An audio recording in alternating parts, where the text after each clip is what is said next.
Hi friends, welcome back to our channel. இன்னைக்கு நம்ம வந்துட்டு இட்லி மிளகாய் பொடின்றது நிறைய பேர் ஒவ்வொருத்தர் ஒரு ஸ்டைல்ல பண்ணுவாங்க. சோ இன்னைக்கு நம்ம வந்து பூண்டு சேர்த்து ஒரு டிஃபரண்டா செய்ய போறோம். இது உண்மையிலேயே வந்து டேஸ்ட் வந்து ரொம்ப அருமையா இருக்கு. ட்ரை பண்ணி பாருங்க இட்லி தோசைக்கு தொட்டுன்னு சாப்பிடுறதுக்கு.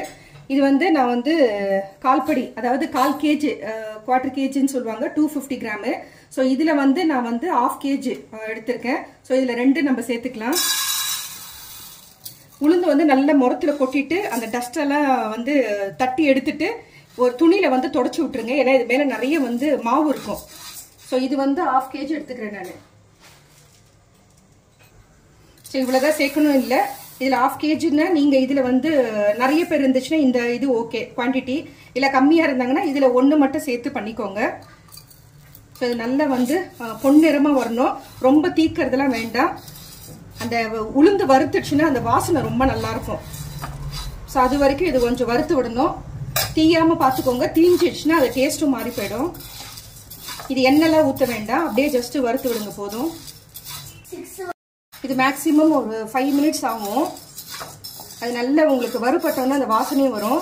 நம்ம இது பாருங்க கிளீன் பண்ணிட்டு அதை போட்டதுனால தான் பாருங்க இங்க பாருங்க கடாயும் வந்து கிளீனா இருக்கு பாருங்க பேன்ல. இல்லைன்னா அந்த மாவா வந்துட்டு அந்த வெள்ளை மாவு பட்டுச்சுன்னா இது தீஞ்ச மாதிரி ஆயிடும். கலர் சீக்கிரமா வந்து சேஞ்ச் ஆயிடும்.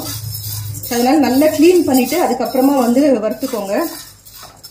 கலர் சேஞ்ச் ஆகி வருது. நல்ல வாசனையும் வருது.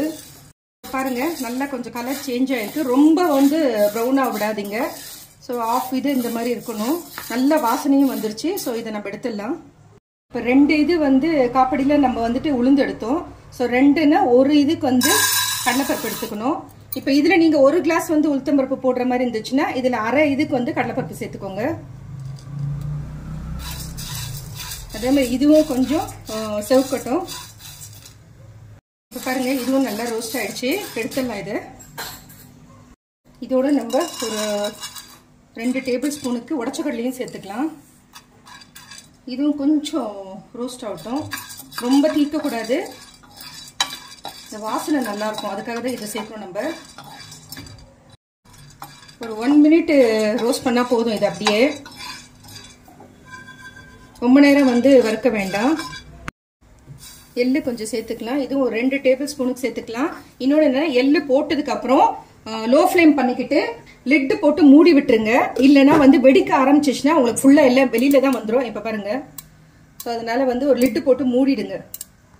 அது கொஞ்சம் ரோஸ்ட் ஆகட்டும். லோ ஃப்ளேம் வச்சுக்கோங்க, இல்லைன்னா தீஞ்ச மாதிரி ஆயிடும். ஆல்ரெடி பேன் வந்து ஹீட்டா இருக்கிறதுனால நீங்க எல்லாம் வறுத்துட்டு லாஸ்ட்ல வந்து போட்டீங்கன்னா லோ ஃப்ளேம் பண்ணிட்டாலே இங்க பாருங்க நல்லா வந்து செவந்து வந்துருச்சு. ஸோ அவ்வளவுதான். 1 minute வச்சா போதும். இது காரத்துக்கு வந்துட்டு மிளகாயில் இருக்க காம்பு எடுத்துட்டு ஒரு 20 மிளகாய் உங்களுக்கு காரம் எப்படி தேவைப்படுதோ அதுக்கு தகுந்த மாதிரி சேர்த்துக்கோங்க.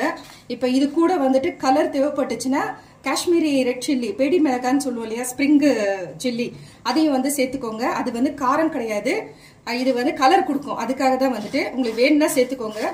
நான் வந்து அதை வந்து பவுடரா வச்சிருக்கேன். ஸோ லாஸ்ட்ல வந்து நம்ம அதை ஆட் பண்ணிக்கலாம். இதுவும் நல்லா ரோஸ்ட் ஆயிடுச்சு. மிளகாய் வந்து நீங்க வறுக்கும் போது வந்துட்டு அந்த கிறிஸ்பா ரோஸ்ட் எல்லாம் ஆகாது. இங்க பாருங்க சாஃப்டா தான் இருக்கும். ஆற விட்டதுக்கு அப்புறம் தான் நல்லா ரோஸ்ட் ஆகும். ஸோ இது இதோட சேர்த்துடலாம். என்னன்னா இது நல்லா ஆறணும். ஆறுனதுக்கு அப்புறம் தான் மிக்ஸி ஜார்ல சேர்க்கணும். நீங்க சூட்டோடு போட்டீங்கன்னா லிட் ஓப்பன் ஆயிட்டு வெளியில வந்துடும். இன்னொன்று வந்து இது பவுடரா வராது, தண்ணி விட்ட மாதிரி. ஏன்னா அந்த சூட்டுக்கு வந்து தண்ணி விட்ட மாதிரி களிமத்து மாதிரி ஆயிடும். ஸோ நல்லா ஆற விட்டுட்டு அப்புறமா பவுடர் பண்ணிக்கோங்க. இப்போ வந்துட்டு ஒரு டேபிள் ஸ்பூனுக்கு நம்ம எண்ணெய் சேர்த்துக்கலாம். இது எதுக்குன்னா நல்லெண்ணெய் தான் சேர்த்துருக்கேன். வேற எண்ணெய்லாம் போட வேண்டாம். நல்லெண்ணெய் வந்து அந்த ஃப்ளேவர் நல்லா இருக்கும். இன்னும் கேட்டால் இட்லி மிளகாய் பொடிக்கு நல்லெண்ணெய் சேர்த்து தான் வந்து நம்ம கலந்து சாப்பிடணும். பூண்டை வந்து இடிச்சு வச்சிருக்கேன். இப்போ நான் 1/2 kgக்கு வந்து 2 முழு பூண்டு அதை வந்து அப்படியே தோலோட வந்துட்டு இடிச்சு வச்சிருக்கேன். ஸோ இது நல்லா வந்து ரோஸ்ட் ஆகட்டும். நீங்கள் எண்ணெயில் போட்டு இப்படி வதக்கும் போதே ஒரு 2-3 minutesல நல்லா ரோஸ்ட் ஆகிடும். ஸோ இதையும் சேர்த்து தான் நம்ம அதில் பவுடர் பண்ண போகிறோம். ஃபேன் ஆஃப் பண்ணிட்டேன். ஸோ இந்த சூட்லேயே வந்துட்டு இது அப்படியே வந்து ரோஸ்ட் ஆகிடும். ஸோ இதோட நம்ம கொஞ்சம் பெருங்காயமும் சேர்த்துக்கிறோம். ஏன்னா பருப்பு இருக்கிறதுனால நம்ம கொஞ்சம் பெருங்காயம் சேர்த்துக்கலாம். இந்த எண்ணெயிலே இதுவும் வந்து அப்படியே ரோஸ்ட் ஆகிட்டோம். அவ்வளோதான். நான் ஸ்டவ் ஆஃப் பண்ணிட்டேன். ஸோ இதெல்லாம் நல்லா ஆறுனதுக்கப்புறம் நம்ம பவுடர் பண்ணி எடுத்துக்கலாம்.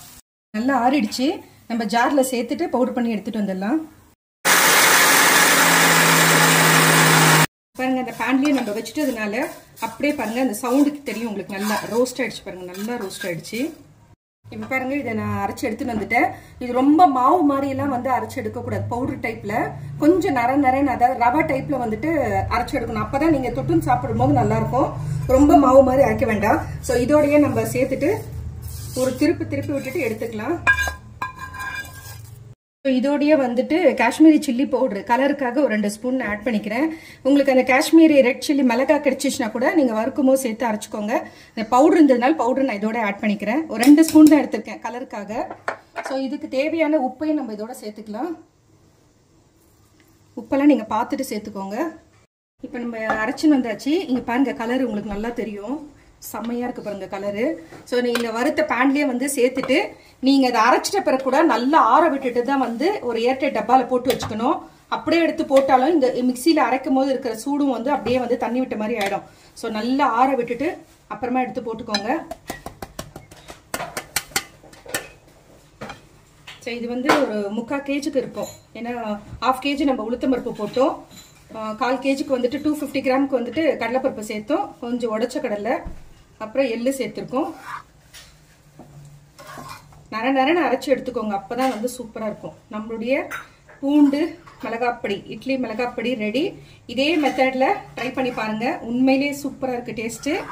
கண்டிப்பா ட்ரை பண்ணுங்க. இந்த வீடியோ பிடிச்சிருந்தா லைக் பண்ணுங்க. புதுசா பாக்குறவங்க இருந்தா சப்ஸ்கிரைப் பண்ணுங்க. மறக்காம பெல் ஐகானை பிரஸ் பண்ணுங்க. அப்பதான் நான் போடுற வீடியோ உடனுக்குடன் நோட்டிபிகேஷன் வரும். Thank you friends. Take care. By.